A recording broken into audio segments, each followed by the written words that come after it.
Thank you so much for joining us on Music Marvels with Achickwitbeatz and Breezy Gipson. We're so glad that you're here with us today, and we're excited to do what we do. We got some music news lined up for you, and a special segment coming with Shon Cobain. So I'm just excited, aren't you?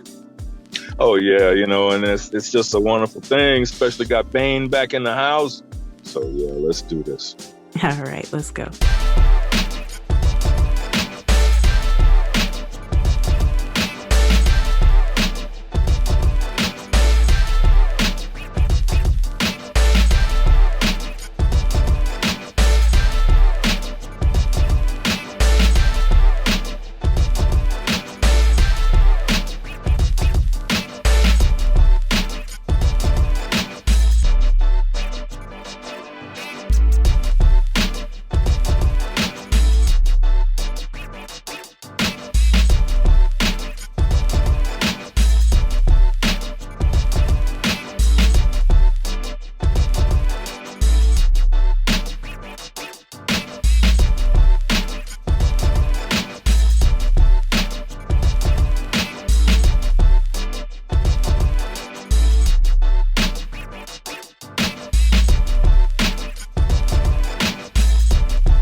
hey, just so you know, there's a new Grander Media app that you can download in the App Store for iPhone or Android, whatever you got. We got you covered. So make sure that you download Grander Media so you can check us out on Grander Radio. We'll be right there in your pocket, in your cup holder, in your car, wherever you go. Make sure you download it so you can check us out and all the other great shows on Grander Radio. Oh, okay. And so a salute, a snippet to the peeps out there. Make sure you visit Achickwitbeatz.com. Again, that's Achickwitbeatz.com, because there's a plethora of songs and beats that are ready and waiting for your selection, because you never know, your next hit can be right in that box with these songs and beats. So take a minute, visit Achickwitbeatz, and you might find something in there, just like I said. And hey, that might be a great fit for you and what you're doing, whether, no matter what your occupation is in the entertainment business. So check that out, Achickwitbeatz.com. Thank you. All right, we'll get back into it.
since for this spot on the show, we've got a young man here who has already begun blazing a trail with some very, very distinctive views, impactful views on life, on business, on the industry. And so without any further ado, let's roll right on in with the Bane man, Shon Cobain. Hey, how you doing? Appreciate you. Good evening. Good evening. All right, always a pleasure to be here. And as always, I'm going to hear a ramble for a few minutes with a few tidbits about my experiences through the journey. Primarily, the biggest thing is building your team. And a lot of people hear that. Everyone always thinks, well, I have to build my team. I have to build my team. And then right away, we go back to what we believe for it to be from like the 90s, right?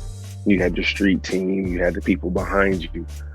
But times have changed now. So you're not going to have, your cousin, your best friend, and everyone from the neighborhood necessarily committed to the advancement of your relation or of your career. And it's not necessarily because they don't want to see you fail, but a lot of times, or necessarily want to see you fail.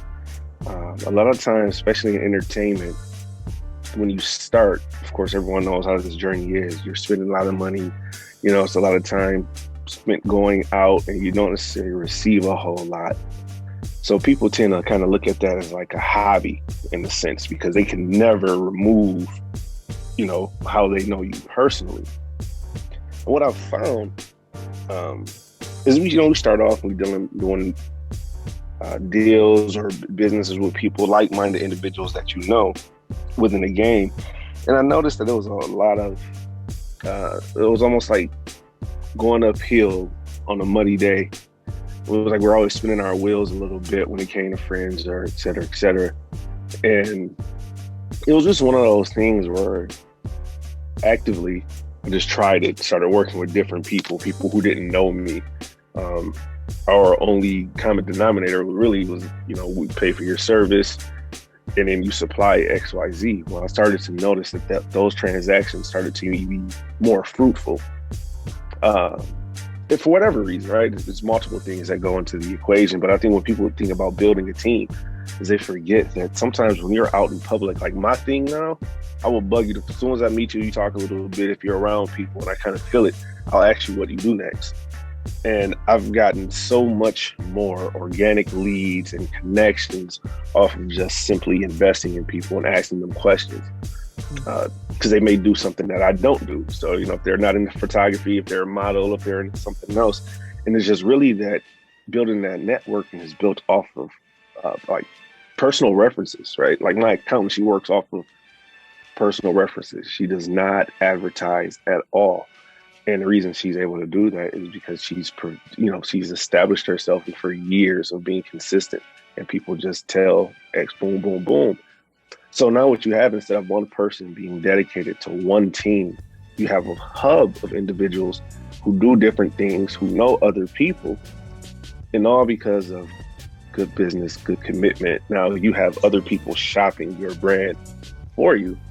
And it's really just as simple as knowing who you are, knowing where you're going, and being confident enough to push your package.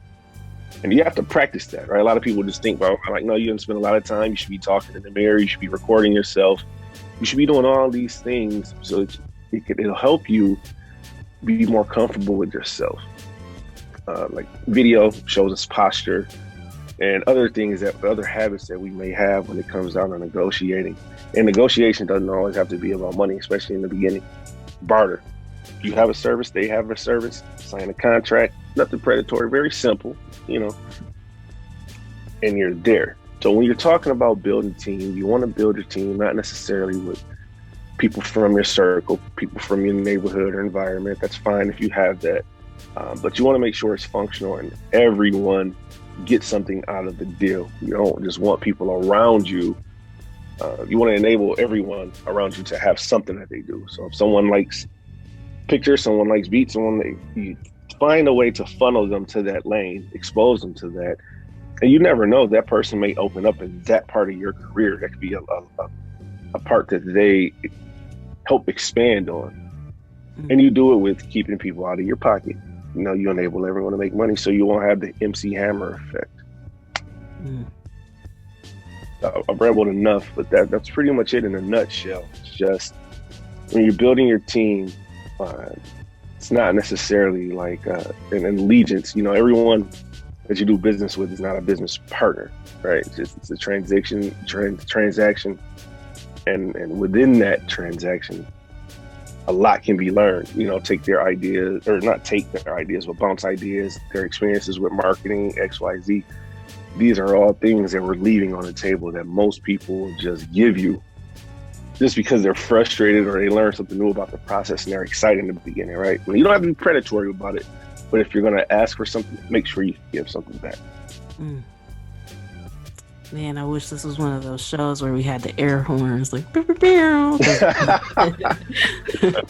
man, you just said a mouthful, and especially the don't be predatory, and making sure that everybody around you gets fed so you don't have the MC Hammer effect, man.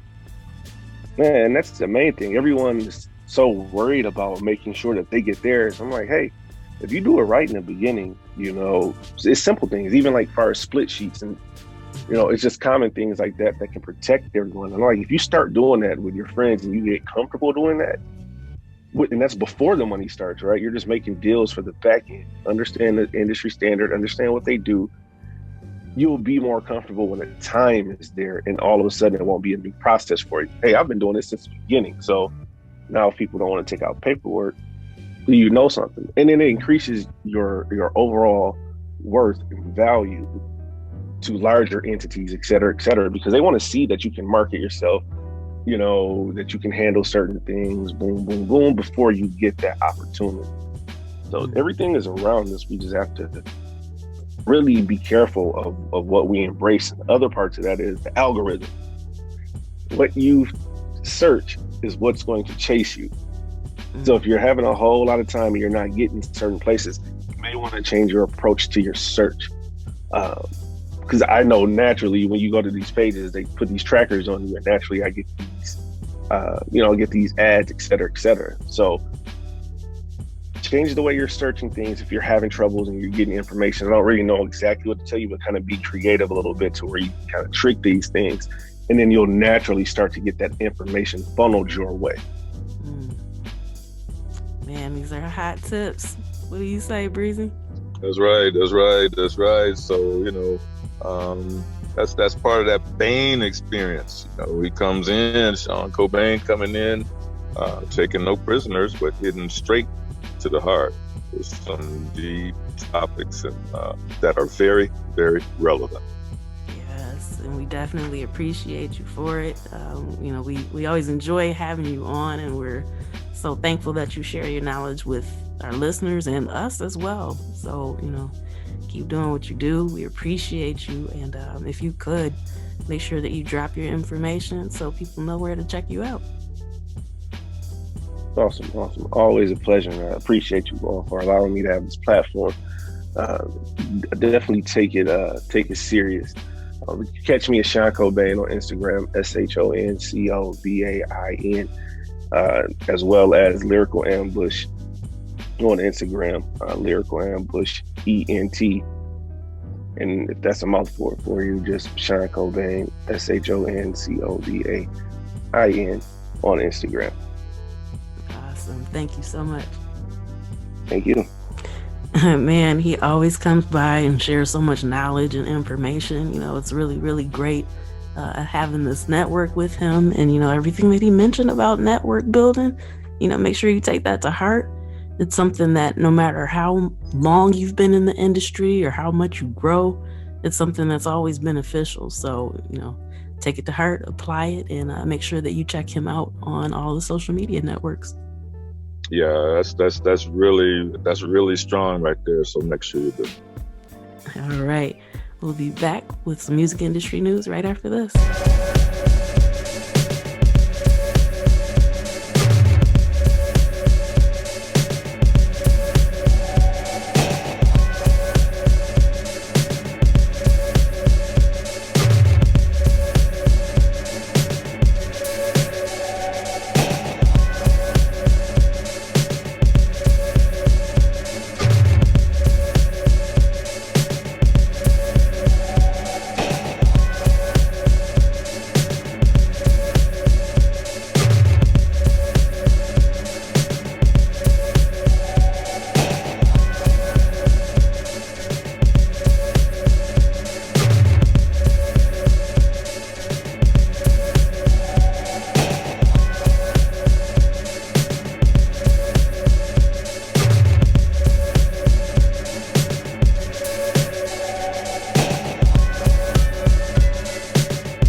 All right, and here we go with the music industry news. Apple gave 50 million, well, I shouldn't say gave, Apple has invested $50 million into Steve Stout's United Masters. And so, the purpose of United Masters is to give artists more control and be able to release music in all these major platforms and, some of the lesser known ones. So what he's doing with United Masters is already really significant. So this $50 million of funding will help them to achieve everything that they're doing on a much broader scale. And so, the last big investment that they got was from Alphabet, the home company to Google and YouTube and all that. And they had invested $70 million back in 2017. So it's kind of exciting to see what will be coming of that. I know a lot of independent artists who use United Masters, and, I just keep hearing great things about it. So I'm excited to see what will come of this. Profit to investment. Profit to... There they go. There you go. Yes. So, especially with these companies having such, a high standing, it lets you know the confidence that they have in what's going on there. All right. And you know what?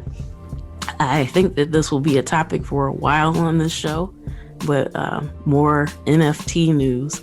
So Gorillaz was really famous for their Plastic Beach album that came out in 2010. I mean, they were famous before that, but, that one was kind of a big album. It alluded to the way things were going with waste and, trying to help people become more environmentally conscious.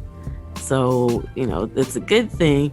But now that they're actually releasing some NFTs, some of their fans are kind of upset behind it because a lot of the platforms that people mint NFTs on, it takes up a lot of energy. So even though it's not a physical waste, it's something that still affects the environment in a negative aspect. So, there are some that are actually trying to taper the waste and become more energy efficient. So that doesn't mean that, all NFTs are bad, but so far the popular ones negatively impact the environment. So, there was pushback from Gorillaz fans about that, but then also in the news, you've got these other companies that are working to make NFTs more efficient and, just the all positive side instead of having so much negative downside to it. And we all just get along. All right. And also in music industry news, hip hop media platform Hip Hop DX has expanded into Asia.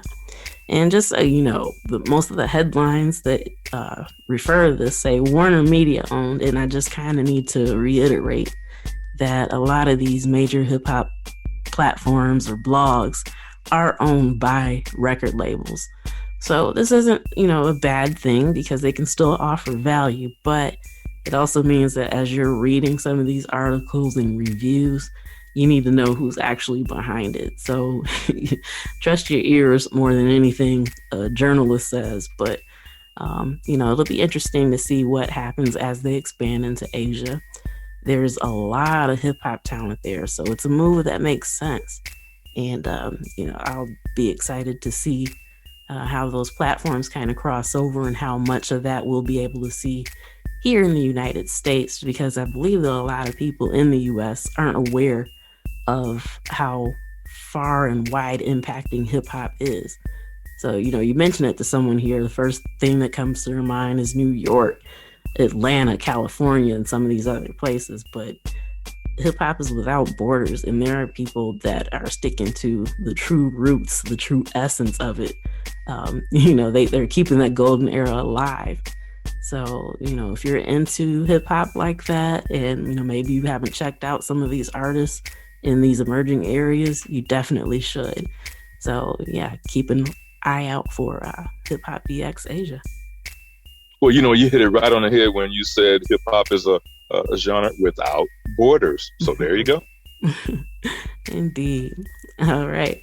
We'll get back to some more beats by yours truly, and we'll be back with more music industry news after this.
if you haven't heard, Lizzo is getting sued over her song Coconut Oil that came out in 2016. So she's being sued by an elder of a church in Detroit because during a funeral for a mutual family member, he was singing a hymn, and apparently she recorded him unbeknownst to him. So he didn't know he was being recorded, didn't really intend for it to be distributed. But, I guess maybe being excited with the sample that she caught, decided to use it as the intro and the outro to that song. And so now he's asking for $750,000. So, we'll see how that plays out. As a producer, I can see the excitement if you got somebody that's, sounding good, like, oh, I want to do something with that, and, just kind of moving forward. But with it being somebody that, kind of wanted his privacy respected during that time frame, you could definitely understand why he would be upset by that. So we'll see what happens there. Wow. All right. The Mechanical Licensing Collective is offering a 4-part webinar series. So this is free. If you've been paying attention on the show or caught wind of it anywhere else, the Mechanical Licensing Collective is fairly new.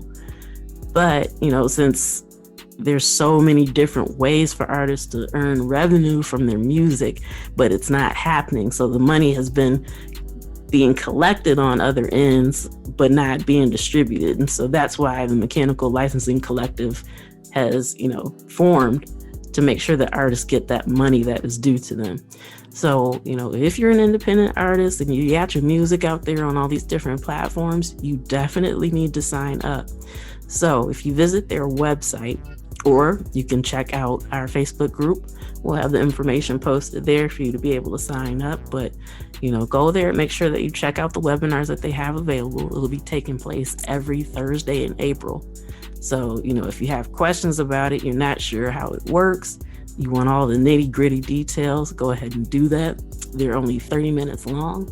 So, just make sure that you register for the Mechanical Licensing Collective Explain. Okay. All right. Also, for our friends in the North, in Canada, Vancouver Music Fund has put together some funding for underrepresented musicians. So, if there's Indigenous people that are checking it out and you have the rights to be able to get this funding, make sure you do that. As an independent artist, all the help you can get can make your music go a lot further. So make sure you take advantage of that. But once again, that's the Vancouver Music Fund. Also, an anonymous group called The Pact just spoke out recently about how some artists are demanding royalties from songwriters, or actually trying to get the publishing credit as having written songs that they didn't write. So in the contract room, when it comes down to time to sign, they're saying, okay, can I get some of those points? So now the songwriters are kind of speaking up against that, saying that as an artist, if you did not contribute to writing the song, to please don't demand those royalties from it. They kind of had little artistic drawings about all the different ways that artists can make money compared to all the different ways that songwriters make money. And, it's quite different. So songwriters don't get to tour and perform or have merch or all this good stuff that artists get to do, being out in the forefront. So, it sparked some debate and mixed feelings among people, I noticed. So some were like, well, don't yell at the artists. It's the labels that are making things hard. But at the same time, you could also use that same argument, to the artist saying, if you're not getting enough money, check with the label. Don't take it from the songwriters. So, it'll be kind of interesting to see what comes forth out of this. It seems to be garnering more support than negative feedback. But, time will tell. And, if you have thoughts on that, why don't you chime in, shout us out on social media, let us know how you feel about it. Yeah, because that's going to be totally interesting to see how that plays out. Oh my gosh. Yes. Also, Spotify is making some moves. They decided to kind of come after Clubhouse, and they purchased a talking app called Locker Room. So although this doesn't necessarily seem music industry related directly, the fact that they're kind of moving into another audio space on top of, of course, they started with music, then branched out into podcasts. And now, we've got this social talking platform as well. So one of the big things, especially when they were talking about the whole loud and clear thing that they released, is that Spotify has used music to be able to grow the company. And now they're branching out and kind of leaving musicians behind. Just that, they're still offering less than a penny per stream. But yeah, they're able to get the money to invest in all these other avenues to make sure that people are coming to Spotify to listen. So it's something to keep an eye on. I don't think that it's supposed to be a slap in the face, but it kind of feels like it to most musicians, and understandably so. So, just pay attention to the moves that they're making and, kind of compare it with what's happening with some of these other streaming places. So they're the only ones that pay that low of a rate. Most of them, don't pay a whole lot to begin with, but Spotify on average with the other streaming sites, super low, but yet they still have money to keep funding different investments. Well, hey, but kudos to you though. Kudos to you for digging and finding these news stories that you're using to educate folks near and wide, far and wide, because at the end of the day, it's all about education and people absorbing the information. So, I got to point that right back and give you kudos for the great job that you do with this. Thank you very much. And, before we get back to some more music, I had mentioned about the NFTs before. There is a new article out that is talking about the legal ramifications specifically for music artists. We'll have the links out there for you. Once again, check out our Facebook group. You'll be able to check out our Twitter if you want to find it in full detail. But it actually breaks down how it works and, how you have to be careful with who owns the rights to be able to sell those NFTs. So if you're partnering with other artists, you have to make sure that you have their approval. As independent artists, you have a lot more flexibility than someone that's signed with a major label. Although, of course, they have the big backing and the name recognition. You're in a much better place than they are because there's less channels for you to have to go through to make sure that the right people get paid and make sure that they get their royalties. So, make sure that you check this out. We'll have it out there for you, look in great details. And if you need additional help, especially, legal wise, make sure that you check out Breezy. Yeah. Whoa. Okay. Well, yeah, we've got a lot of info that we can share with folks that can help put you in the right spot to protect yourself in many, many different ways from a lot of different situations that come up. So you can give me a shout anytime you like and reach me at 470-869-2202 on the U.S. tip. So just leave me a message there and I'll get back to you. Thanks for bringing that up. No doubt. All right, we'll get back to some more music and then we'll be back to close out the night with you.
right, and that concludes this evening's edition of Music Marvels with Achickwitbeatz and Breezy Gipson. We're delighted that you decided to hang out with us and hope that you want to do it again next Saturday, because guess what? We'll be here with more dopeness for you.